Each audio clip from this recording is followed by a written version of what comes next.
அதாவது ஜக்காத்தை பொறுத்த வரைக்கும் ஜக்காத்து யாருக்கு கடமை என்று சொன்னால் அதுக்கு ஒரு அளவு குறிப்பிட்ட அளவு இருக்கணும், அப்போ தான் கடமையாகும். அந்த அளவை பற்றி சொல்லும் பொழுது தங்கத்தை அடிப்படையாக வைத்து அந்த அளவை தீர்மானிப்பதா, வெள்ளியை அடிப்படையாக வைத்து தீர்மானிப்பதா என்ற ஒரு சர்ச்சை வரும் பொழுது, தங்கத்தை அடிப்படையாக வைத்து தீர்மானிக்கிற எல்லா ஹதீஸுமே பலவீனமாக இருக்குது என்ற காரணத்தினால் வெள்ளியை அடிப்படையாக வைத்து தான் அதை தீர்மானிக்கணும் என்பதை பல சந்தர்ப்பங்களில் நாம் விளக்கியிருக்கிறோம். டிஎன்டிஜிலையும் அதை ஒத்துக்கிட்டு என்ன செஞ்சாங்க, பதிவு போட்டிருந்தாங்க, வெள்ளி தான் அடிப்படையாக கொள்ளணும். ஏன்னுட்டா வெள்ளியை சொல்லக்கூடிய ஹதீஸ் தான் சஹீஹாக இருக்கிறது. தங்கத்தை அடிப்படையாக வைத்திருப்பது சரி இல்லை என்று ஏற்கனவே அவர் கேள்வி பதிலில் கூட ஒத்துக்கிட்டு இருந்தாங்க. இப்போ என்ன செஞ்சுருக்கிறாங்கன்னு கேட்டால், தங்கத்தை அடிப்படையாக வைத்து அதாவது நிசாபுக்கு தான் இது. எதை அடிப்படையாக வைத்தாலும் ஜக்காத்துடைய அளவில் வித்தியாசம் வராது. அந்த கடமையாகக்கூடிய விஷயம் இருக்கு இல்லையா, அதாவது தங்கத்தை அடிப்படையாக வச்சிங்க என்று சொன்னால் ஒரு 87 கிராம் தங்கம் 11 பவுனுடைய அளவு இருந்தால் தான் கடமை. அது கீழே இருந்துச்சுன்னா ஒருத்தர் கடமையாகாது. அதுக்கு மேலே உள்ளதெல்லாம் ஒரே சட்டம்தான். வெள்ளி அடிப்படையாக வைத்தோம் என்று சொன்னால் அதுக்கு ஒரு 60-70 ரூபா 70,000 ரூபா இருந்தாலே ஜக்காத்து கடமையாயிரும். அதுக்கு மேலே இருந்தால் கடமையாயிரும். அது கீழே இருந்தால் ஜக்காத்து கடமையாகாது. அப்போ ஜக்காத்து யாருக்கு கடமை ஆகுங்கிறத சொல்வதற்கு தான் இந்த தங்கத்தின் அடிப்படையில் அதை நிசாப் என்பதை தீர்மானிக்கிறதா, வெள்ளி அடிப்படையில் தீர்மானிக்கிறதா என்ற ஒரு சர்ச்சை. அதிகமான அறிஞர்கள் எல்லா அறிஞர்களுமே இது குறித்து வருகிற செய்திகள்லாம் பலவீனமாக இருக்கிறது. ஆனாலும் சமுதாயம் அதை ஏற்றுக்கொண்ட காரணத்தினால் தங்கத்தை அடிப்படையாக வைக்கணும்னு சொல்லியிருக்கிறாங்க. தங்கத்தை அடிப்படையாக வைக்கிறதுக்கு அது சரி இல்லைன்னு சொல்லிட்டாங்க. சொல்லிவிட்டு ஆனாலும் தங்கத்தை அடிப்படையாக வைப்பதை உம்மத்து ஏற்றுக்கொண்டு விட்டது, உம்மத்துகளெல்லாம் ஒத்துக்கொண்டு விட்டார்கள் என்ற காரணத்தினால அதை அடிப்படையாக வைக்கணும்னு சொல்லியிருக்கிறாங்க. அது சரியில்லை. நீங்கள் உம்மத்து ஏற்றுக்கிறத வச்சுக்கிட்டலாம் ஒரு அளவுகோல் பண்ண முடியாது. அந்த செய்தி சரியானதாக இருக்கணும் என்று நம்ம மறுப்பெலாம் சொல்லியிருக்கிறோம். இப்போ என்ன செய்கிறாங்கன்னு கேட்டால், டிஎன்டிஜிலேருந்து ஒரு வாதத்தை வச்சுருக்கிறாங்க. என்ன வச்சுருக்கிறாங்கன்னு இது எப்போ போட்டாங்கன்னு எனக்கு தெரியலை. நேற்று தான் சேப்பாக்க அன்சாரி அவர்கள் இந்த மாதிரி ஒரு பரவி கொண்டிருக்கு தான், இதுக்கு பதில் சொல்லலையா என்று எனக்கு அனுப்பி கேட்டிருந்தார். அதை பார்த்த உடனே இது ஏற்கனவே புளிச்ச கதை தானே, பார்த்து முடிச்ச விஷயந்தானே, இது எதுக்கு புதுசாக பரப்புகிறாங்க தேவையில்லாமல் நினச்சி அதை விட்டுட்டோம். இருந்தாலும் பதில் சொல்ல வேண்டியிருக்கனால சொல்லுகிறோம். அதாவது தங்கத்தை அடிப்படையாக வைப்பதற்கு ஒரு ஹதீஸ் இருக்கிறது. அந்த ஹதீஸ் அல் அம்பால் என்கிற கிதாபில் காசிம் பின் சலாம் என்பவர் எழுதிய அல் அம்பால் என்கிற கிதாபில் சனதோடு இருக்கிறது. அந்த ஹதீஸில் தங்கத்தை அடிப்படையாக கொள்ளக்கூடிய விஷயம் வருது என்று ஒரு பதிவை போட்டு 2 ஆதாரங்களை அதை காட்டுறாங்க. அரபியும் போட்டிருக்கிறாங்க, நம்ம தமிழ் அவங்க போட்ட தமிழை வாசிக்கிறேன். நபிசல் அவர்களுடைய கடிதத்திலும் உமர்லில்லானுடைய கடிதத்திலும் ஜக்காத் தொடர்பாக பின்வருமாறு எழுதப்பட்டு இருந்தது. 20 தீனாரை அடையும் வரை, தீனார்னால் தங்க காசு, 20 தீனாரை அடையும் வரை தங்கத்திலிருந்து எதுவும் ஜக்காத்தாக எடுக்கப்படாது. 20 தீனாருக்கு கீழே இருந்தால் 20 தீனார்னால் தான் அந்த 87 கிராம் வரும். 20 தீனாரை அடையும் வரை தங்கத்திலிருந்து எதுவும் எடுக்கப்படாது. 20 தீனாரை அடைந்து விட்டால் அதில் அரை தீனார் ஜக்காத் ஆகும். 200 திர்ஹத்தை அடையும் வரை வெள்ளியிலிருந்து எதுவும் ஜக்காத்தாக எடுக்கப்படாது. 200 திர்ஹத்தை அடைந்து விட்டால் அதில் 5 திர்ஹம் ஜக்காத் ஆகும் என்று போட்டு இது அது அம்பாளுங்கிற நூலில் வந்திருக்குது என்று போட்டாங்க. 20 அவங்களோட வாசகத்தை படிக்கிறேன். 20 தீனார் எனும் அளவை அடையும் வரை தங்கத்தில் ஜக்காத் இல்லை என்று நபிகள் நாயகம் அவர்களின் கடிதத்தில் இருந்ததாக இச்செய்தி கூறுகிறது. இதன் அறிவிப்பாளர்கள் அனைவரும் நம்பகமானவர்களாக உள்ளனர். எனவே தங்கத்தின் நிசாபிற்கு இந்த செய்தியை ஆதாரமாக கொள்ளலாம். அடுத்து அவங்களே ஒரு கேள்வி எழுப்புகிறாங்க, நபியின் கடிதம் ஆதாரமாகுமா? இது தொடர்பாக பின்வரும் செய்தி கூடுதல் தகவலை தெரிவிக்கிறது. அதாவது ஜக்காத் தொடர்பாக நபி அவர்கள் அம்ருபுன் ஹஸ்ம் எனும் நபித்தோழருக்கு எழுதிய கடிதம் என்றும், அக்கடிதம் அம்ருபுன் ஹஸ்மின் குடும்பத்தாரிடமிருந்து கிடைக்கப்பட்டது என்றும் முந்தைய செய்தியின் அதே அறிவிப்பாளர் வரிசையுடன் பின்வரும் அறிவிப்பு தெளிவுபடுத்துகிறது. போட்டு அந்த அரபியில் போட்டிருக்காங்க, அது தமிழை படிக்கிறேன். உமர் இப்னு அப்துல் அசீஸ் அவர்கள் ஆட்சியாளராக பொறுப்பேற்ற போது ஜகாத் தொடர்பாக அம்ர் இப்னு ஹஸ்முக்கு எழுதப்பட்ட நபி அவர்களுடைய கடிதத்தையும் உமர் அவர்களுடைய கடிதத்தையும் தேடி மதீனாவுக்கு ஒருவரை அனுப்பி வைத்தார்கள். அம்ர் இப்னு ஹஸ்ம் அவர்களுடைய குடும்பத்தாரிடத்தில் ஜகாத் தொடர்பான அம்ர் இப்னு ஹஸ்ம் அவர்களுக்கு எழுதப்பட்ட நபி அவர்களுடைய கடிதத்தை அவர் பெற்றுக்கொண்டார். உமர் அலி அவருடைய குடும்பத்தாரிடத்தில் தர்மங்கள் தொடர்பான உமர் அலி அவர்களுடைய கடிதத்தை பெற்றுக்கொண்டார். உமருடைய கடிதம் நபி ஸல்லல்லாஹு அலைஹி வஸல்லம் கடிதத்தை போன்றே இருந்தது. அவை இரண்டும் அவருக்காக பிரதி எடுக்கப்பட்டது என்று முகமது பின் அப்துல் ரஹ்மான் கூறுகிறார். இதை போட்டுட்டு ஹபீப் இப்னு அபி ஹபீப் கூறுகிறார் தொடர்ச்சியாக, அம்ர் இப்னு ஹரீம் அவர்கள் முகமது பின் அப்துல் ரஹ்மான் அவர்களிடம் அந்த இரண்டு கடிதங்களிலும் உள்ள விவரங்களை தனக்கு பிரதி எடுத்து தருமாறு வேண்டினார். ஒட்டகம், மாடு, ஆடு, தங்கம், வெள்ளி, பேரித்தம்பழம், தானியம், உலர்ந்த திராட்சை முதலியவற்றுக்கான ஜக்காத் தொடர்பான விவரங்கள் அக்கடிதத்தில் இருந்தது. அதை அவருக்கு பிரதி எடுத்து கொடுத்தார் அப்படின்னு போட்டுட்டு இந்த செய்தியை நன்றாக கவனியுங்கள். அவங்க வாதம் இப்போ தான் வைக்கிறாங்க. உமர் இப்னு அப்துல் அசீஸ் அவர்கள் தமது ஆட்சி காலத்தில் நபி அவர்கள் தொடர்பான செய்திகளை திரட்டும் போது அம்ர் இப்னு ஹஸ்ம் அவர்களுக்கு நபி அவர்கள் எழுதிய கடிதம் அம்ர் இப்னு ஹஸ்ம் வீட்டில் கிடைக்கிறது. அக்கடிதத்தை முகமது பின் அப்துல் ரஹ்மானும் அவரிடமிருந்து அம்ர் இப்னு ஹரீமும் பிரதி எடுத்துள்ளனர். அக்கடிதத்தில் இருந்த முகமது பின் அப்துல் ரஹ்மான் கூறுகிறார், இதுதான் நாம் கவனிக்கத்தக்க அம்சமாகும். ஒரு நபித்தோழருக்கு நபிகள் நாயகம் எழுதிய கடிதத்திலிருந்து நம்பகமான ஒரு தாபி அறிவித்தால் இப்போது அந்த கடிதத்தின் நிலை என்ன? நபிகள் நாயகம் கூறியதாக செய்ததாக அந்த தாபி நேரடியாக கூறினால் அறிவிப்பாளர் தொடரில் யாரோ விடுபட்டுள்ளார் எனும் பிரச்சனை அந்த செய்தியில் ஏற்பட்டுவிடும். ஆனால் இது அப்படி அல்ல.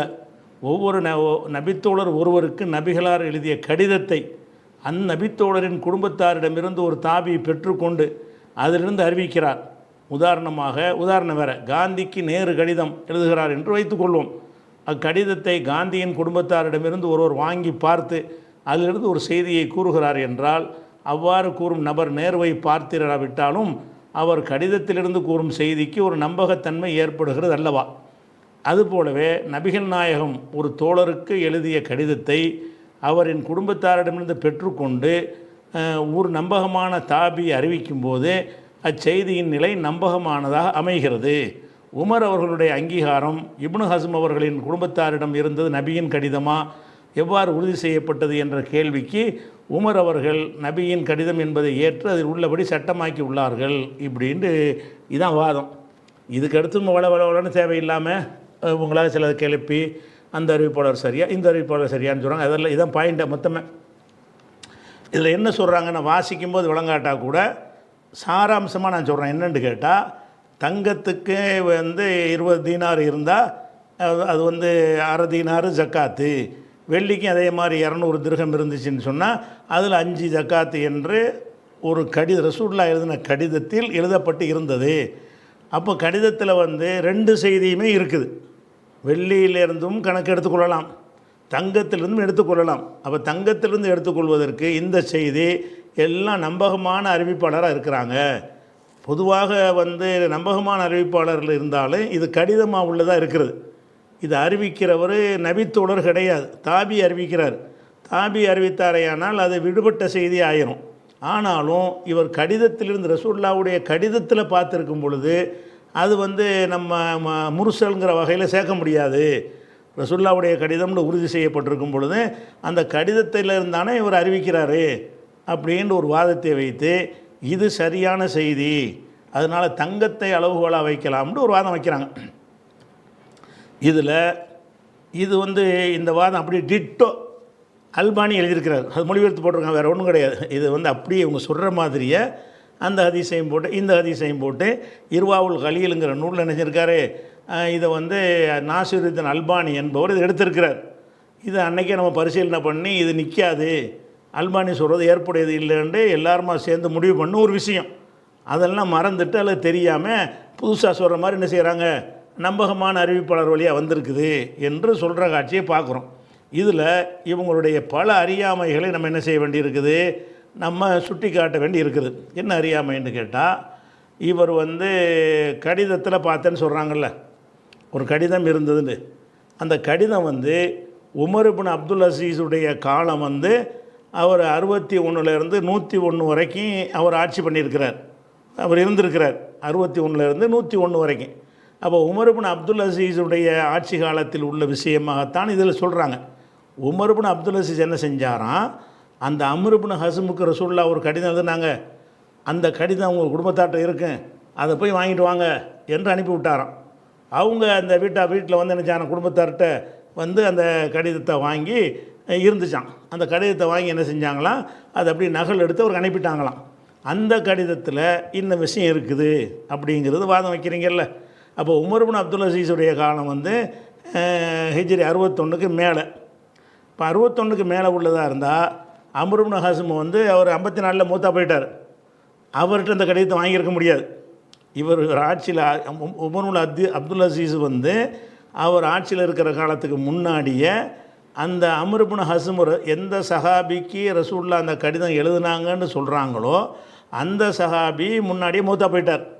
அவங்களுடைய குடும்பத்தார்கிட்ட போய் அதை எடுத்தாங்கன்னு. குடும்பத்தார்னா யார்? குடும்பத்தார் என்று சொன்னால் ஒரு ஆளுடைய குடும்பம் என்பது அவருடைய தகப்பனாராக இருக்கலாம், அவருடைய தாயாராக இருக்கலாம், அவருடைய மனைவிமார்களாக இருக்கலாம், அவருடைய பிள்ளைகளாக இருக்கலாம், ஆம்பளை பிள்ளை கல்யாணம் தான் மருமக்கள்மார்களாக இருக்கலாம், வயசான ஆளாக இருந்தால் பேரம்பேத்திகளாக கூட இருக்கலாம். ஒருவருடைய குடும்பத்தார் என்பது ஒரு 10-50 பேர் அதில் அடங்குவாங்க. இப்போ குடும்பத்தார்கிட்டேருந்து பெற்றுக்கொண்டார்னா யார்கிட்ட பெற்றார்? அவர் சரியான ஆள் தானா? அம்ர் இப்னு ஹஸ்முடைய கடிதத்திலிருந்துன்னு சொல்கிறீங்களே, அம்ர் இப்னு ஹஸ்ம் அவர்கள் இதுதான் ரசூலுல்லாஹ் எழுதின கடிதம் என்று சொல்லி அந்த குடும்பத்தார்கிட்ட கொடுத்தார் என்று ஒரு அறிவிப்பு இருக்கணும். அந்த குடும்பத்தார்கிட்ட என்ன செய்ய ஒரு கடிதம்னு காட்டுறாங்க, இது ரசூலுல்லாஹ் எழுதுனதுங்கிறாங்க. எந்த குடும்பத்தார்கிட்ட பெற்றுக்கொண்டீங்க? அவருடைய குடும்பத்தாருங்கிறது ஒரே ஒரு ஆளா? குடும்பத்தார்னா அம்ர் இப்னு ஹஸ்ம் பாப்பாட்ட போய் பெற்றுக்கிட்டீங்களா, அவங்க உம்மாட்ட பெற்றுக்கொண்டாங்களா, அல்லது அவருடைய பிள்ளைகள்கிட்ட பெற்றுக்கொண்டாங்களா, பேரம்பேத்திரை பெற்றுக்கொண்டாங்களா, அவருடைய அண்ணந்தம்பிமார்கிட்ட பெற்றுக்கொண்டாங்களா? அம்ர் இப்னு ஹஸ்முடைய கடிதம்னு சொன்னால் அவர் யார்? அவர் ரசூலுல்லாஹ் கடிதம்னு பொய் சொல்லக்கூடிய ஒரு ஆளாக இருந்தாரா? அம்ர் இப்னு ஹஸ்மு சஹாபி, பிரச்சனை இல்லை. அவருடைய குடும்பத்தார்கள் எல்லாம் கரெக்டாக இருந்தாங்கன்னு சொல்கிறதா இருந்தால் ஆள் தெரியணும்ல, உறுதிப்படுத்தணும்ல. அப்படி உறுதிப்படுத்துறது இல்லாமல் அவருடைய குடும்பத்தாரிடமிருந்து பெற்றுக்கொண்டார்னு இந்த வாசகம் வந்தால் ஹதீஸில் இதுக்கு வகையே வைக்க மாட்டாங்க. இவங்க என்ன செய்கிறாங்க, அம்ர் இப்னு ஹஸ்ம் எழுதின கடிதத்தை அவங்க குடும்பத்தாரிடமிருந்து பெற்றுக்கொண்டார்னு சொல்கிறீங்களா, அது யாருன்னு தெரியணுமா தெரியக்கூடாதா இப்படிங்கிற கேள்வி அதில் வருது. அது யார்கிட்ட இருந்துச்சு? நபியன் கடிதம் என்று அது அம்ர் இப்னு ஹஸ்ம் சொன்னதாக யார் அறிவித்தா? நீங்கள் கேட்குறீங்க, கேட்கும்போது அவர் சொல்லுவார்ல, இதுதான் ரசூலுல்லாஹ் எழுதின கடிதம் என்று எங்கள் பாப்பா தந்தார், அல்லது எங்கள் மாமனார் தந்தார், எங்கள் அண்ணன் தந்தார், எங்கள் தாத்தா தந்தாருன்னு யாராவது அந்த குடும்பத்தில் யார்கிட்ட பெற்றுக்கொண்டாங்களோ அவங்க சொல்லணும்ல. சொல்லும்போது அவங்க சரியான ஆளான்னு பார்க்கவும் செய்யணும். இந்த கடிதத்தை கொடுத்தாங்களே அவங்க சஹீஹான ஆள் தானா, அவங்க முன்ன பின்ன சொல்லுவாங்களா என்று பார்த்து அவங்களும் நம்பகமானவர்களாக இருந்து அவங்களுக்கு அம்ர் இப்னு ஹஸ்ம் இது தான் ரசூலுல்லாஹ் எழுதின கடிதம் என்று அவர் எடுத்து கொடுத்துருக்கணும். அப்படி இல்லாமல் ஒரு கடிதம்னு சொன்னால் அது ஆதாரத்துக்கு நிற்காது என்பது தான் ஹதீஸ் கலையில் அது விதியெல்லாம் நான் இப்போ எடுத்து காட்டுறேன். ஹதீஸ் கலையில் உள்ள விதி. இப்போ அதுக்கு போகிறதுக்கு முன்னாடி இவர்கள் இந்த வாதத்தை வைக்கிறாங்கல்ல, இந்த வாதத்துக்காக வேண்டி நான் ஒரு கேள்வி ஒன்று கேட்குறேன். என்னென்னு கேட்டால், இந்த ஒழு இல்லாமல் குரானை தொடக்கூடாது என்று ஒரு கருத்து சுன்னத் ஜமாத்தில் இருக்குது. அந்த கருத்துப்பட என்ன செய்கிறாங்கன்னு கேட்டால், மனாருல் ஹுதாங்கிற ஒரு காஷிஃபுல் ஹுதா மெட்ராஸிலிருந்து வெளியிடக்கூடிய ஒரு மதரசாவில் மனாருல் ஹுதான்னு ஒரு மாத பத்திரிக்கை நடத்துகிறாங்க. அந்த மனாருல் ஹுதாவில் என்ன செய்கிறாங்கன்னா, ஒரு ஹதீஸை போட்டு ஒழு இல்லாமல் தூய்மை இல்லாதவர்கள் குரானை தொடக்கூடாது என்று ரசூல் ஸல்லல்லாஹு அலைஹி வஸல்லம் அவர்கள் அம்ர் இப்னு ஹஸ்முக்கு எழுதிய கடிதத்தில் குறிப்பிட்டார்கள் அப்படின்ற செய்தி அவங்க வெளியிட்டிருந்தாங்க. எதில் வெளியிட்டிருந்தாங்க? மனாருல் ஹுதாங்கிற நூலில் மாத பத்திரிகையில் சுன்னத் ஜமாத்து ஆளுக்கு நடத்தக்கூடிய மாத பத்திரிகையில் ஒழு இல்லாமல் குரானை தொடக்கூடாதுங்கிறதுக்கு ஆதாரம் இல்லைங்கிறோம்ல, ஆதாரம் இருக்குது என்று போட்டிருந்தாங்க. என்ன ஆதாரம் போட்டிருந்தாங்கன்னு கேட்டால், அம்ர் இப்னு ஹஸ்ம் இதே ஆள் தான். எந்த அம்ர் இப்னு ஹஸ்முக்கு இந்த ஜக்காத் விஷயம் பேசுகிறீங்களோ அதே அம்ர் இப்னு ஹஸ்ம் என்பவருக்கு சஹாபிக்கு ரசூலுல்லாஹ் ஒரு கடிதம் அனுப்புனாங்க. அந்த கடிதத்தில் அல்லா எமசல் குர்ஆன இல்லா தாஹிருன், தூய்மையற்றவர்கள் குர்ஆனை தொடக்கூடாது என்று இருந்தது. இதை ஆதாரமாக வைத்து மனாருல் ஹுதாவில் வாதம் பண்ணியிருந்தாங்க. என்ன வாதம்? அப்போ தூய்மை இல்லாட்டி குர்ஆனை தொடக்கூடாதுன்னு தெளிவாக இருக்குல்ல, ரசூலுல்லாஹ்வுடைய எழுத்து தானே, கடிதம் தானே, கடிதத்தில் உள்ள விஷயம் தானே அப்படின்னு சொல்லி அவங்க எழுதியிருந்தாங்க. அதுக்கு இந்த டிஎன்டிஜேயிலேருந்து மறுப்பு எழுதுகிறாங்க. மௌலானாவுக்கு மறுப்பு உண்டு, அவங்க இணையதளத்தில் இது இருக்கிற நீங்கள் பார்த்துக்கொள்ளலாம். மௌலானாவுக்கு மறுப்பு போட்டிருக்கிறாங்க. அந்த மறுப்பை நான் படிக்கிறேன். படிச்சுட்டு இவங்களுடைய நிலைப்பாடு இதுக்கு நேர் மாற்றமாக இதில் உள்ள நிலைப்பாடு இருக்கிறத உங்களை சுட்டி காட்டிவிட்டு இந்த ஹதீஸுக்கு ரெண்டாவது வர்றேன். அவங்க மௌலானாவுக்கு மறுப்பில் உள்ள முக்கியமான பாயிண்ட், அம்ர் இப்னு ஹஸ்ம் அவர்களுடைய அறிவிப்பு ஆதாரமானதா தலைப்பு கொடுத்துட்டாங்க. இதன்றி இமாம் மாலிக் அவர்கள் தமது முஅத்தாவில் நபி பெருமானார் அவர்கள் அம்ர் இப்னு ஹஸ்ம் அவர்களுக்கு எழுதிய கடிதம் ஒன்றை பதிவு செய்துள்ளார்கள். அதில் குர்ஆனை பரிசுத்தமானவர் தவிர தொடலாகாது என்ற வரியும் உள்ளது. இந்த அறிவிப்பு ஹாக்கிம், தாரமி, தாரகுத்தனி, இப்னு ஹிப்பான் இன்னும் பலரும் அறிவித்துள்ளனர். மேலும் இதே கருத்துள்ள அறிவிப்பு ஹல்ரத் இப்னு உமர் அவர் வழியாகவும் தாரகுத்தனி அறிவித்துள்ளார்கள். மனாருல் ஹுதா இதை எடுத்து அந்த டிஎன்டிஜே போட்டுவிட்டு நபி ஸல்லல்லாஹு அலைஹி வஸல்லம் அவர்கள் நபித்தோழர் அம்ர் இப்னு ஹஸ்ம் அவர்களுக்கு எழுதிய கடிதத்தில் குர்ஆனை பரிசுத்தமானவர்களை தவிர வேறு யாரும் தொடக்கூடாது என்று குறிப்பிட்டதாக ஒரு செய்தி உள்ளது. இதை இவர்கள் ஆதாரமாக காட்டியுள்ளனர். இவர்கள் முதலாவதாக மொத்தாவில் இடம்பெற்றுள்ள அறிவிப்பை ஆதாரமாக காட்டியுள்ளனர். நிறைய காட்டியிருக்கிறாங்க. இவங்க அதை கூட வழங்காமல் ஒன்று போட்டிருக்கிறாங்க. சரி, அல்லாவின் தூதர் அவர்கள் அந்த ஹதீஸ் வாசகம், அம்ர் இப்னு ஹஸ்ம் அவர்களுக்கு எழுதிய கடிதத்தில் குர்ஆனை தூய்மையானவரை தவிர தொடக்கூடாது என்று கூறப்பட்டு இருந்தது. போட்டாச்சா? இதுக்கு பதில் கொடுக்குறாங்க பாருங்கள். இது தொடர்பு அருந்த செய்தியாகும். இது ரசூலுல்லாஹ் அம்ர் இப்னு ஹஸ்முக்கு எழுதின கடிதத்தில் உள்ள ஒரு செய்தி. அதை ஆதாரமாக வச்சு ஒழு இல்லாமல் தொடக்கூடாதுன்னு சொல்லிட்டாங்க. இந்த ஹதீஸ்க்கு பதில் என்ன சொல்கிறாங்கன்னு கேட்டால், இது தொடர்பு அருந்த செய்தியாகும். டிஎன்டிஜியுடைய மறுப்பு இது. நபிசல் அவர்கள் இவ்வாறு எழுதியதாக இதை அப்துல்லாஹி பின் அபி பக்கர் பின் ஹஸ்மி என்பவர் அறிவிக்கிறார். இவர் நபிகள் நாயகம் அவர்களை சந்திக்கவில்லை, இவர் நபித்தோழர் இல்லை. எனவே இது முர்சல் என்ற வகையைச் சேர்ந்த தொடர்பு அறிந்த பலவீனமான செய்தியாகும். அபூதாவுத் அவர்கள் இதை தொடர்பு அறிந்த செய்திகளில் ஒன்றாக பதிவு செய்துள்ளார்கள் அப்படின்னு போட்டிருக்கிற பதில் என்ன? அம்ர் இப்னு ஹஸ்ம் கடிதம் எழுதுனெல்லாம் சரிதான், அவர் சொன்னவர் சஹாபி கிடையாது. அம்ர் இப்னு ஹஸ்முக்கு கடிதம் எழுதியா சொல்கிறார்ல, அவர் சஹாபி கிடையாது. சஹாபி இல்லைன்னு சொன்னால் அப்போ தொடர்பு இருந்து போச்சு. சஹாபி தான் இதை சொல்ல முடியும், இதை ஏற்றுக்கொள்ள முடியாதுன்னு பதில் எழுதியிருக்கிறாங்க. அதில் ஒரு விஷயம் என்னென்னு கேட்டால், இதை சொன்னவர் சஹாபி இல்லை தான். அவர் யாருன்னு கேட்டால் இப்னு ஹஸ்முடைய மகன். யார் சொல்கிறா? இப்னு ஹஸ்முடைய, அதிலே அது அபூபக்கர் இப்னு ஹஸ்ம் என்பார் அறிவிக்கிறார்னு அதில் வருது. அப்போ இந்த செய்தியை வாப்பாவுக்கு ரசூலுல்லாஹ் எழுதிய கடிதத்தில் உள்ளது என்று மகன் சொல்கிறார். அது தொடர்பு ஏற்றுக்கிற மாட்டாங்களாம், அது பலவீனமாயிருமா. இது குடும்பத்தார்கிட்ட 61 ஆண்டுக்கு பிறகு, ஹிஜ்ரி 61க்கு பிறகு ஒருத்தர் போய் என்ன செய்கிறாரு, குடும்பத்தார்கிட்ட போய் அந்த கடிதத்தை வாங்கினாராம். அதில் இருந்துச்சு, அது ஆதாரப்பூர்வமானதான். அப்போ உங்களுடைய இது கடிதமாக இருக்கிறது தாபியாக இருந்தால் உங்களுக்கு என்ன? கடிதத்தில் உள்ள சொல்கிறாரு, நேரு காந்திக்கு எழுதின கடிதத்தெல்லாம் உதாரணம் காட்டுறீங்களே, அந்த அடிப்படையில் பார்த்தீங்கன்னா அம்ர் இப்னு ஹஸ்முடைய மகன் சொல்லுகிறார், எங்கள் வாப்பாவுக்கு எழுதின கடிதத்தில் இப்படி இருந்ததுண்டு. அப்போ கடிதத்தை பார்த்து சொல்கிறார். இந்த வாதத்தை அங்கே வச்சியலா? அது ஏன் உங்களுக்கு நினைவுக்கு வரல? இது தொடர்பு அருந்த செய்தியாம். ஏனென்றால் இவர் நபித்தோழர் இல்லையாம். அப்போ நபித்தோழர் இல்லை என்பதற்காக வேண்டி அந்த கடிதத்தை நிராகரிக்கிறீர்கள். இந்த கடிதத்தை நீங்கள் எடுத்துக்காட்டுற அந்த கடிதத்தை விட வலுவான கடிதம். ஏன்? நீங்கள் எடுத்துக்காட்டின கடிதம் குடும்பத்தாரிடம் இருக்கு, யார் என்று விவரம் இல்லை. குடும்பத்தாரிடத்தில் கடிதத்தை வாங்கினார் என்பது உங்களுக்கு ஆதாரம். பெத்த மகன்கிட்ட கடிதம் இருந்தது உங்களுக்கு ஆதாரம் இல்லை. தகப்பனுடைய கடிதம் பேர் கூட வந்துருச்சுல, யார்கிட்ட வாங்கினவோ அவர் நல்ல ஒரு ஆள், மகன்கிட்ட வாங்கின மகன் நம்பகமான ஒரு ஆள். அப்போ மகனுடைய பெயர் உள்பட வந்துவிட்டது. மகனிடத்திலே அந்த கடிதம் இருந்தது என்ற இந்த ஹதீஸை வைத்து அவங்க வாதம் வைக்கிறாங்க சுன்ன ஜமாத் ஆளுக. எப்படி? அது ரசூலுல்லாஹ் கடிதம் எழுதிவிட்டாங்க, கடிதத்தில் இருக்கிறது, எழுத்து மூலமான ஆர்டர் இது. அப்போ தூய்மையற்றவர்கள் குர்ஆனை தொடக்கூடாது என்று சொன்ன பிறகு நீங்கள் எப்படி ஒழு இல்லாமல் குரானை தொடலாம்னு அவங்க கேள்வி கேட்குறாங்க. அதுக்கு நம்ம பதில் வேறு. இவங்க பதில் என்ன? இவங்க என்ன செய்கிறாங்கன்னா இதை வந்து சரியில்லைன்னு சொல்கிறாங்க. இது நம்ம பதில் தான்.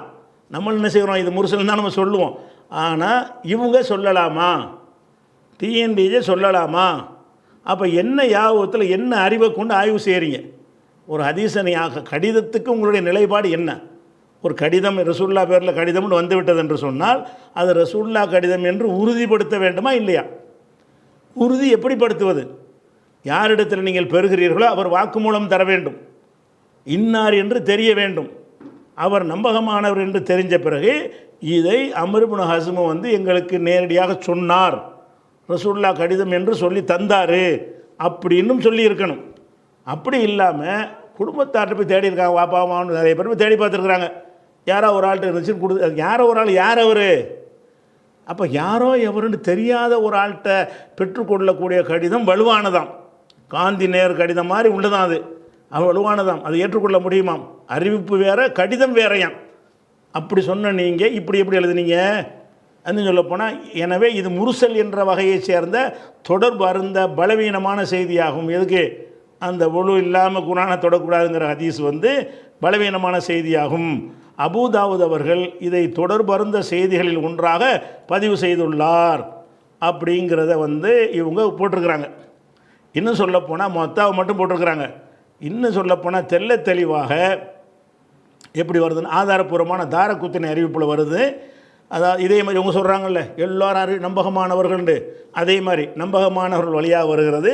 ஹத்தசனா முகமது இப்னு மஹ்லத், ஹத்தசனா ஹசன் இப்னு அபி ரபி, ஹத்தசனா அப்துல் ரஸாக், அக்பரனா மாமர் அன் அப்துல்லாஹி இப்னு அபி பக்ரின் அன் அபிஹி கால கானஃபி கிதாபின் நபி ஸல்லல்லாஹு அலைஹி வஸல்லம் லி அம்ர் இப்னு ஹஸ்மின் அல்லா தமஸ்ஸல் குரான இல்லா அலா துஹ்ரின், தூய்மை இல்லாத முறையில் குரானை தொடக்கூடாது என்ற செய்தி அம்ர் இப்னு ஹஸ்முக்கு எழுத கடிதத்தில் இருந்ததாக அவருடைய மகன் அறிவித்தார் என்று சொல்லி தாரகுத்னியில் இருக்கிறது. ஆனால் தாரகுத்னி இதை போட்டு என்ன செய்கிறாரு?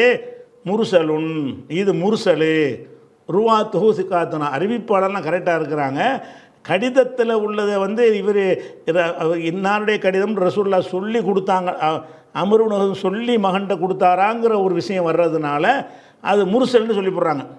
இதை நீங்கள் முர்சல் என்று சொல்வீர்களே, ஆனால் அது ரெட்ட முர்சல்னு வந்துடுமா? இப்போ நான் தான் ஃபஸ்ட்டு சொல்கிறேன். என்ன சொல்கிறேன்? ஒரு பொருளுக்கு வந்து ஜக்காத்து கொடுத்து விட்டால் அதே பொருளுக்கு மறுபடி கொடுக்க தேவையில்லை.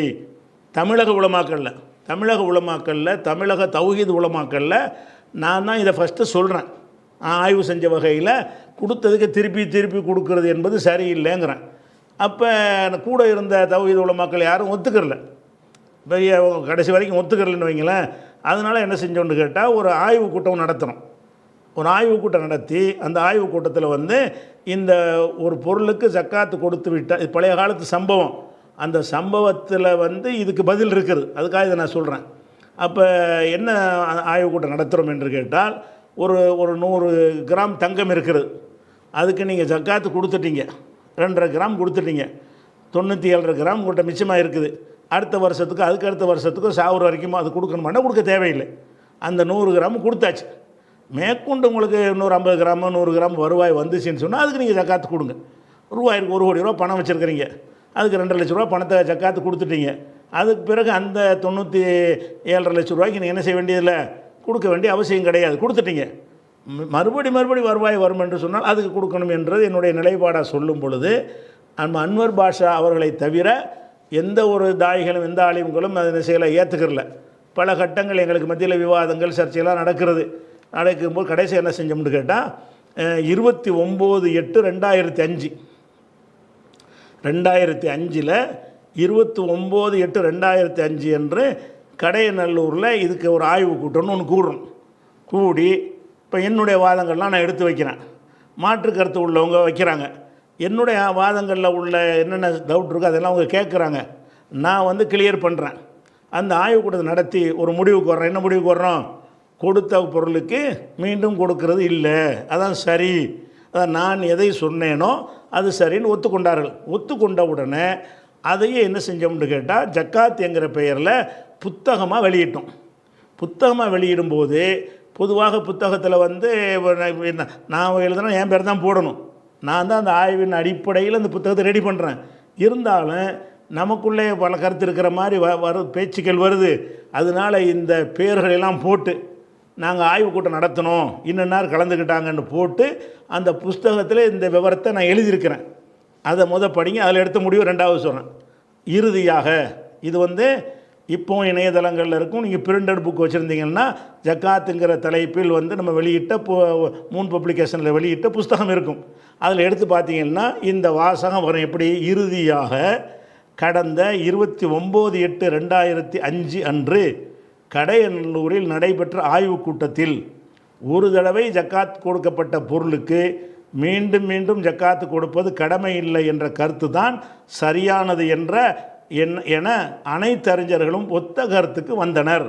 அந்த அமர்வில் பி. ஜெயினுல் ஆபிதீன், மௌலவி எஸ்.எஸ். சைஃபுல்லா ஹாஜா, மௌலவி எம். சம்சுல்லுஹா, மௌலவி எம்.ஐ. சுலைமான், மௌலவி எம்.எஸ். சுலைமான், மௌலவி பி.எம். முகமது அலி ரஹ்மானி, எஸ். கலீல் ரசூல், பி. அன்வர் பாஷா, மௌலவி எஸ்.ஏ. பஷீர் அகமது உமரி, மௌலவி யூசுஃப் பைஜி, மௌலவி பக்கீர் முகமது அல்தாஃபி, மௌலவி கே. அப்துல் நாசிர், மௌலவி ஆர் ரஹமத்துல்லா, ஏ. சையத் இப்ராஹிம், மௌலவி எம்.எம். சைஃபுல்லா, மௌலவி எஸ்.எம். அப்பாஸ், மௌலவி எஸ். அப்பாஸ் அலி ஆகியோர் பங்கு கொண்டனர். அந்த புஸ்தகத்தில் இதை குறிப்பிட்டு அந்த புஸ்தகத்தை வெளியிட்டிருக்கிறோம். இவ்வளோ பேரும் பங்கு கொண்டு கொடுத்த பொருள் கொடுக்க வேண்டியதில்லைன்னு வந்துட்டாங்க. சரியா? அதில் பேசப்பட்ட ஒரு செய்தி என்னென்னு கேட்டால், இந்த ஒரு பொருளுக்கு கொடுக்கணும் என்பது வந்து ஒரே ஒரு ஹதீஸ் மட்டும் சரியாக இருக்கிறது. வருஷம் கொடுக்கணும் என்பது அது வருஷம் கொடுக்கணும்னு சொன்னாலேயே ரிப்பீட் ஆகிடுதில்ல. வந்து ஒரு பொருளுக்கு வந்து வருஷம் கொடுக்கணும்ன்ற ஹதீஸ் ஒன்று இருக்குது அபுதாபுல. அதில் வந்து என்னென்னு வருதுன்னு கேட்டால், சலாசுன் மன் ஃபாலஹுன்ன ஃபக்கது தாமல் ஈமான், யார் ஒரு 3 காரியத்தை செய்கிறானோ அவன் ஈமானுடைய சுவையை சுவைத்து விட்டான் அப்படின்னு போட்டு. ஒன்றாவது மன் அபதல்லாக வஹதஹு அன்னஹு லா இலாஹ இல்லல்லா, வணக்கத்துக்குரியவன் அல்லாவை தவிர யாரும் இல்லை என்று விளங்கி அல்லாவை மட்டும் ஒருத்தன் வணங்குறானே அவன் ஒரு ஆள். 1வது காரியம் அல்தா ஜக்காத்த மாலிஹி, தன்னுடைய பொருளுடைய ஜக்காத்தை கொடுக்குறான். தையிப தம்பிஹா நப்சுஹு, மனம் நிறைந்தவனாக கொடுக்குறான். ராஃபிதத்தன் அலைஹி குல்லாமின், ஒவ்வொரு ஆண்டும் அதை என்ன செய்கிறான்? கொடுக்குறான். அப்படி கொடுத்தானே ஆனால் அதில் கிழட்டு வாகனத்தை கொடுக்காம, நோய் வாய்ப்பட்டதை கொடுக்காம நல்ல இது கொடுத்தானே ஆனால் அவனுக்கு வந்து ஈமானை சுவைத்து விட்டான் அப்படின்னு ஹதீஸ் இருக்குது. இந்த ஹதீஸ் வந்து அபூதாவில் வருது. மற்ற வருஷம் கொடுக்கணும்னு வர்ற எல்லா ஹதீஸுமே அறிவிப்பாளரே போக்காக இருக்குது. இந்த ஹதீஸில் வந்து அறிவிப்பாளர்லாம் எல்லாமே சரியாக இருக்குது. அறிவிப்பாளரில் குறையே இல்லை, சரியான ஹதீஸாக இருக்குது. இந்த ஹதீஸ் ஒன்று தான் பிரச்சனை சுற்றிக்கிட்டே நிற்கிது. அப்போ இது சரியான அறிவிப்பாளராக தானே வந்திருக்குது அப்படின்னு வரும் பொழுது, இந்த சரியான அறிவிப்பாளர் என்பதில் வந்து அந்த அபூதாவுதில் எப்படி அது வருதுன்னு கேட்டால், அபூதாவுது என்பவருக்கு ஒரு ஆசிரியர் இருக்கணும்ல. அந்த ஆசிரியர் யார் என்பது அந்த அபூதாவுதில் இல்லை. எப்படி இருக்குன்னு கேட்டால், நான் ஒரு அம்ர் இப்னு ஹாரிஸ் என்பவருடைய குடும்பத்தாரிடத்தில் ஒரு புஸ்தகத்தை பார்த்தேன். அந்த புஸ்தகத்தில் அவர் சொன்னார், இவர் சொன்னார்னு அறிவிப்பாளர்லாம் போட்டு இந்த செய்தியை நான் கண்டேன் அப்படின்னு அபூதாவுது எழுதியிருக்கார். அதில் உள்ள ஆளுக்கு பேரெல்லாம் குறிப்பிட்றாரு. அதெல்லாம் கரெக்டான ஆளுக்கு தான். அபூதாவுது என்ன செய்கிறாருன்னா, அம்ர் இப்னு ஹாரிஸுங்கிற குடும்பத்தார்கிட்ட போகிறார். போய் அவங்க ஒரு புஸ்தகம் வச்சுருக்கிறாங்க. புஸ்தகமோ லெட்டரோ பேப்பரோ ஏதோ ஒன்று வச்சுருக்கிறாங்க. எழுத்துமானமாக எதை வச்சுருக்கிறாங்க. அதை எடுத்து பார்க்குறாரு. அதில் எப்படி இருக்குது?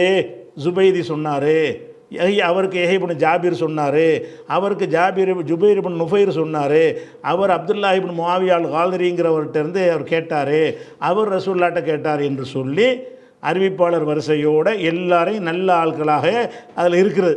இந்த அறிவிப்பாளரை வச்சு பார்த்திங்கன்னா இந்த ஹதீஸ் சரியானது. ஆனால் இது அபூதாவுது எந்த ஆசிரியர்கிட்ட கேட்டாருன்னா அந்த குடும்பத்தாருடைய புக்கில் பார்க்குறார், எழுதி வச்சிருக்கிறது பார்க்குறார். அப்போ எழுதி வச்சதுன்னு சொன்னால் அந்த குடும்பத்தாருன்னா யார்? அந்த எப்படி வருது?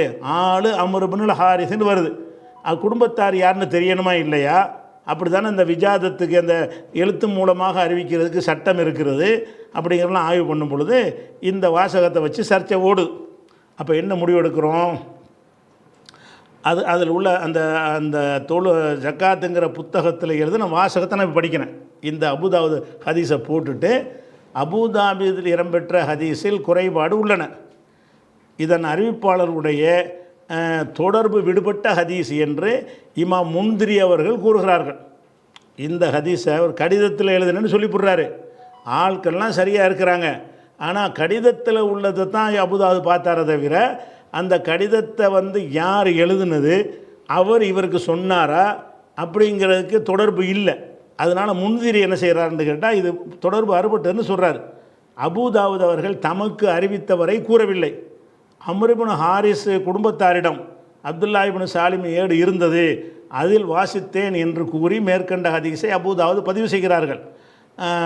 அப்துல்லா இப்னு சாலிம் அவர்கள் ஏட்டை அப்துல்லா பின் சாலிமிடம் இருந்து அபுதாவுத் வாசிக்கவில்லை, அம்ர் இப்னு ஹாரிஸ் என்பாரின் குடும்பத்தாரிடம் வாசித்தேன் என்று கூறுகிறார். அம்ர் இப்னு ஹாரிஸ் குடும்பத்தார் என்றால் யார்? அவர்களின் நம்பகத்தன்மை எத்தகையது? அப்துல்லா இப்னு சாலிம் என்பாரின் ஏடு என்று கூறி வேறு எதையாவது காட்டக்கூடியவர்களா என்று விவரம் ஏதும் இல்லை. ஒருவரின் குடும்பத்தார் என்பது அவரது தாய், தந்தை, அண்ணன், தம்பி, மனைவி, மக்கள் என பலரையும் குறிக்கக்கூடியது.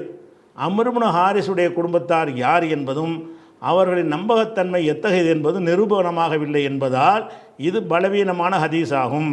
ஹதீஸ் நூற்கள் அச்சிடப்பட்டு பலராலும் உறுதி செய்யப்படாத அந்த காலத்தில் இந்த நூலை இவர் எழுதினார் என்று கூறினால் அந்த நூலாசிரியர் அதை கூறியிருக்க வேண்டும்.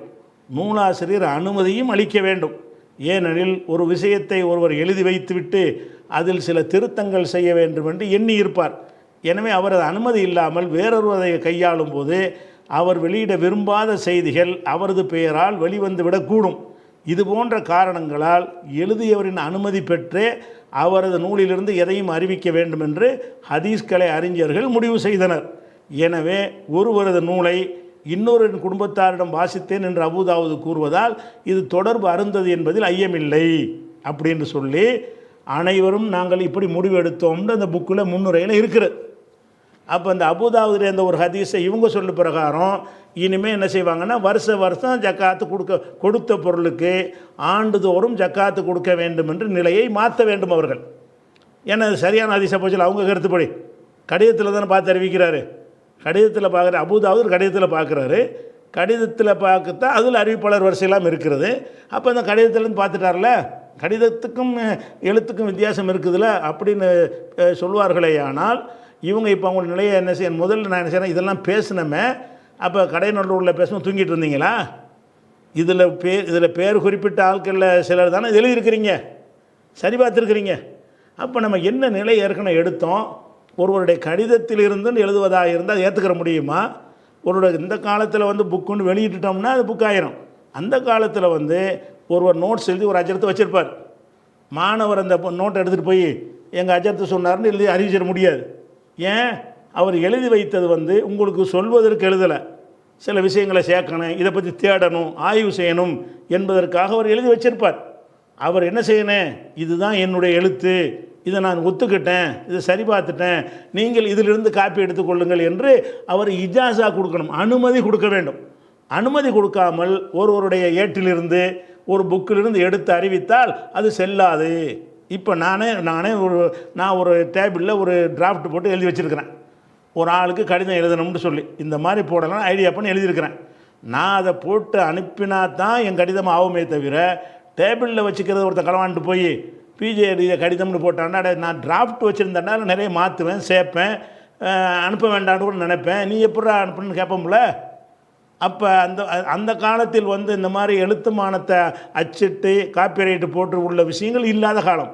அந்த காலத்தில் ஒருவருடைய ஏட்டில் போய் வாசிக்கிறதா இருந்தால் அந்த ஏட்டை எழுதினவர் யார்? அவர் இதை அறிவிப்பதற்காக எழுதி வச்சாரா, அல்லது இப்படி கேள்விப்பட்டேன் இதை பற்றி நான் தேட வேண்டும் என்று எழுதி வச்சாரா? எப்படி அபுதாவுது அதை அறிவிக்கலாம்? அபுதாவுது என்ன செய்கிறாருன்னா, ஒருத்தர் போகிறாரு, ஒரு வீட்டுக்கு போகிறாரு, அவங்க புக்கு மாதிரி வச்சுருக்கிறாங்க, அதில் இந்த மாதிரி எழுதப்பட்டிருக்கு, இதை இருந்தால் அபுதாவுதில் போட்டு விட்டார். இது செல்லுமா? அவர் அவர் என்ன அடி அந்த ஆளுடைய வாக்குமூலம் ஏதாவது இருக்குதா? எழுதினவருடைய வாக்குமூலம் இல்லை.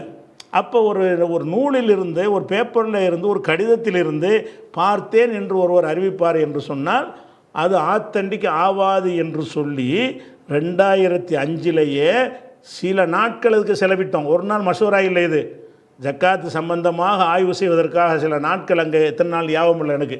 சில நாட்கள் அங்கே கடையில் தங்கி இருந்து அவரவரும் தங்களுடைய ஆதாரங்கள்லாம் அள்ளி போட்டு அனைத்துக்கும் நான் கவுண்டர் கொடுத்தேன். நான் ஒரு ஆள் தான் அந்த கருத்தில் இருந்தேன், அன்வர் பாஷாவும் இருந்தார், பாக்கி எல்லாமே அந்த கருத்தில் மாற்று கருத்தில் இருந்தாங்க. அப்போ ஒன்றுக்கு நம்ம சொல்லிட்டு வரும்போது இந்த ஒரு ஹதீஸ் தான் வந்து நின்றுச்சு. எந்த ஹதீஸு? இது ஒன்றும் சரியாக இருக்குது, பாக்கி எல்லாம் பலவீனமாக இருக்குது. இந்த அபூதாவுதில் உள்ள அறிவிப்பாளர்லாம் கரெக்டாக தானே இருக்குது. அறிவிப்பாளர்லாம் கரெக்டுப்பா, புக்கில் இருந்து அறிவித்திருக்காரு. புக்குக்காரர் ஒத்துக்கிட்டாரா? இதை அவருக்கு பர்மிஷன் கொடுத்தாரா? இவராக ஒரு புக்கிலேருந்து எழுதுனா அது எப்படி அவர் எழுதுனது ஆகும்?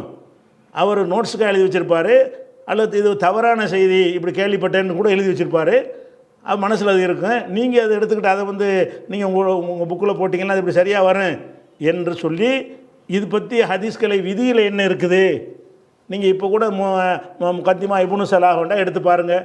அதில் என்னென்ன ஹதீஸ்களையுடைய விதிகள் இருக்கிறதோ, விஜாதத்து என்பதற்கு, விஜாதத்துன்னா ஒருத்தருடைய அனுமதி இல்லாமல், ஒருத்தரை அவரே கொடுக்காம, அவர் சொல்லி காட்டாமல், அவர் முன் வாசிக்காமல் அவருடைய ஆக்கத்தை பயன்படுத்துவதற்கு பேர் விஜாதத்.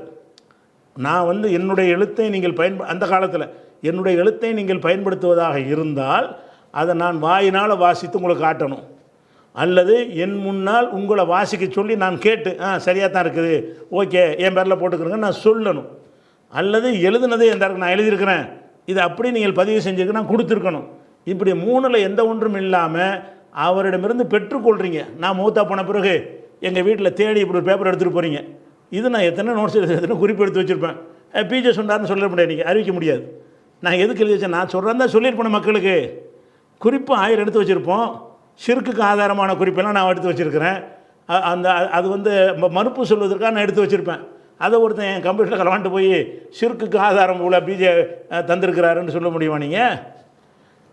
அப்போ ஒரு விஜாதத்துன்னு இதுக்கு பேர். விஜாதத்துக்கு உரிய ரூல் என்னங்கிறத தெரிஞ்சிருந்து அது பேசியிருப்பாங்களா? அதை உமர் பின் அப்துல் அசீஸ் போய் நெஞ்சாரான் அந்த குடும்பத்தார்கிட்ட போய் பேப்பர் எடுத்துகிட்டு வந்துட்டார். காப்பியோடு எடுத்துட்டான். காப்பி எடுத்தால் உண்மையாயிருமா? டூப்ளிகேட் எத்தனை காப்பி எடுத்தாலும் அது எப்படி ஒரிஜினல் ஆயிருமா? அப்போ இவங்க என்ன செய்கிறாங்கன்னா, ஜக்காத்தின் போது ஆய்வு செய்யும் பொழுது இந்த ஹதீஸ் விதிகள் பேசப்பட்டு அந்த விதியின் அடிப்படையில் இந்த அபூதாவுது ஹதீஸுக்குரிய பதிலும் தயாரிக்கப்பட்டு அதை புத்தகமாக வெளியிடப்பட்டிருக்கிறது. 2005 வெளியிடப்பட்ட புத்தகம், பல பதிப்புகள் வந்துவிட்டது. அதில் இவர்கள் யாரும் இந்த விதியை நாங்கள் ஏற்றுக்கொள்ளவில்லைன்னு மறுக்கலை. அவங்க பேரையும் போட்டு இன்றைக்கு வரைக்கும் கலந்து கொண்ட அத்தனை பேர் பேரோட தான் அந்த புஸ்தகம் இருக்குது. 3 பேரும் உட்கார்ந்து என்னப்பா முடிவெடுத்தீங்க? அவருடைய இப்போ நூலில் பெற்றுக்கொண்ட ஆதாரமாக தானே முடிவெடுத்தீங்க. நம்பகமான ஆளைத்தானே அபூதாவுது போடுறாரு. ஆள் நம்பகமாக இருந்தால் பத்தாது, எழுத்தில் உள்ளது உறுதிங்கிறது இன்னும் இந்த காலத்தில் உள்ளது. காந்தினர்லாம் தெரிஞ்ச காலம்.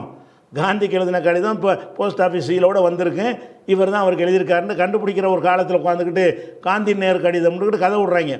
அந்த ஹதீஸ் எழுதப்பட்ட அந்த காலத்தில் வந்து எழுத்துக்கு என்ன மரியாதை? எழுத்தே கிடையாதுன்னு சொல்ல போனால், எழுதக்கூடாதுன்னு சொல்லிட்டு இருந்தாங்க ஹதீஸ் கலையில். ரசூலுல்லாஹ் தடுத்துட்டாங்கன்னு. எழுதலாமாங்கிறது சர்ச்சைக்குரியதாகி, அப்போ எழுத்தில் வெளியிடுறதா இருந்தால் அதுக்கு வந்து இன்னென்ன கண்டிஷன், அதுக்கு கண்டிஷனை போட்டு எழுதி வைத்தவர் வந்து நான் தான் இதை எழுதினேன், இது சரிதான், சரிபார்த்து விட்டேன், என் பெயரில் நீங்கள் இதை சொல்லிக்கொள்ளலாம்னு சொன்னாலே தவிர எவருடைய எழுத்தும் ஆதாரமாகாது. சரி, இதுதான் அந்த விஜாத உசூலுல் ஹதீஸ் படித்தா தெரியும். அந்த உசூலுல் ஹதீஸ் விதிகளில் உள்ள ஒரு விஷயத்தின் பிரகாரம் அபூதாவுடைய ஹதீஸை நம்ம சரியான அதனால அது பலவீனமாகுது. இல்லை என்று சொன்னால் இவர்கிட்ட 2 கேள்வி இப்போ கேட்குறோம். நீங்கள் என்ன செய்யணும்? இனிமேல் அம்ர் இப்னு ஹஸ்மு கடிதத்தை ரசூலுல்லாஹ் எழுதிட்டாங்க, உலு செய்யாமல் குரானை தொடக்கூடாது என்று இவர்கள் மாற்ற வேண்டும், அல்லது இது தப்பு என்று மாற்ற வேண்டும். அதே மாதிரி ஜக்காத்துக்கு வந்து கடிதத்தில் இருக்கிறது, கடிதத்தில் பார்த்து விட்டார் யார்? அபூதாவுது வந்து ஒரு பேப்பர்லான்னு பார்க்குறாரு, அதில் அறிவிப்பாளர்லாம் இருக்கத்தானே செய்யுது என்ற காரணத்தினால் இது வந்து நேரு காந்தி கடிதம் மாதிரி உள்ளது அப்படின்னு சொல்லிவிட்டு இனிமேல் நீங்கள் என்ன செய்யணும்? அதையும் நாங்கள் மாற்றி விட்டோம், ஜக்காத்தை மாற்றி விட்டோம், வருஷம்தான் கொடுக்கணும் என்று நீங்கள் சொல்வீர்களேயானால் இந்த வாதம் தவறாக இருந்தாலும் அதில் நீங்கள் முரண்பாடு இல்லாமல் இருக்கிற அர்த்தமாயிரும். இது வந்து தங்கத்தா அளவுகளுக்கு கடிதம் இருக்குது, ரசூலுல்லாஹ்வுடைய கடிதத்தை ரசூலுல்லாஹ் கொடுத்தாங்களா? அல்ல அம்ர் இப்னு ஹஸ்மு கொடுத்தாரா? அவருடைய குடும்பத்தார்கிட்ட இருந்துச்சான். குடும்பத்தார் யார் தெரியலை, அவர் நம்பகமானதாக தெரியலை. அந்த குடும்பத்தார் வந்து எத்தனையோ பேப்பர் அமர் இப்னு ஹஸ்ம் வீட்டில் கடந்திருக்கு.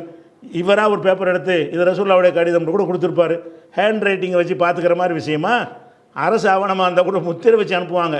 சாதாரண தகவலுக்கு முத்திரை அனுப்ப மாட்டாங்க.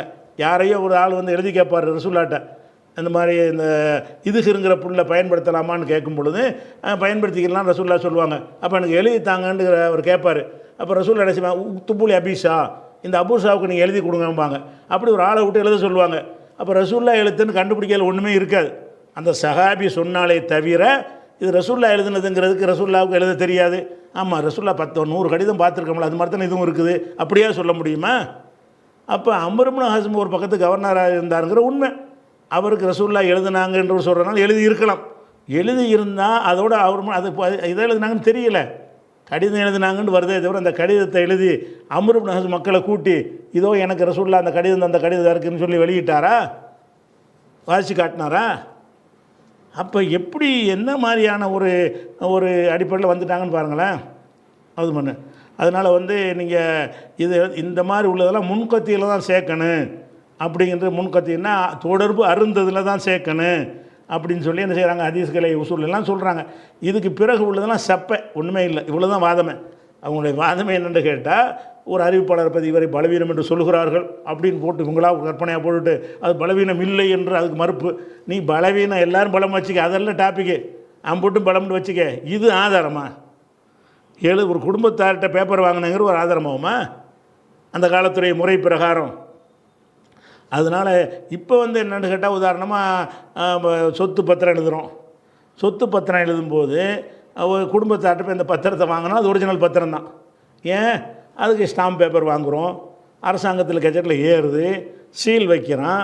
அது ஏன்ட்ட வாங்கினாங்கன்னா என் குடும்பத்தார்ட்ட வாங்கினாங்கன்னா அது ஏன் பத்திரம் தான். அது இப்படிப்பட்ட விஷயத்துக்கு தான் நீங்கள் சொல்கிற சரியாக வரும். எந்த ஒரு ரெக்கார்டும் இல்லாமல் அது மாதிரி ஆவணங்கள் இல்லாத காலத்திலெல்லாம் சொல்வதாக இருந்தால் ஒருவர் எழுதுவது கூடாது ரசூலுல்லாஹ் தடவரை செஞ்சிட்டாங்கல்ல, ஆரம்ப கட்டத்தில் குர்ஆனோட கலக்கக்கூடாதுன்னு. அப்படியான கட்டத்தில் எழுதப்பட்டு இருக்கும் என்று சொன்னால் அது என்ன செய்யணும், ரசூலுல்லாஹ் எழுதினார்கள் என்பதை அந்த சஹாபி உறுதி செஞ்சு அதை வாசித்து வாங்கினால் அடுத்த ஆளுக்கு சொன்னால்தான் அது ரசூலுல்லாஹ் எழுதினாங்க.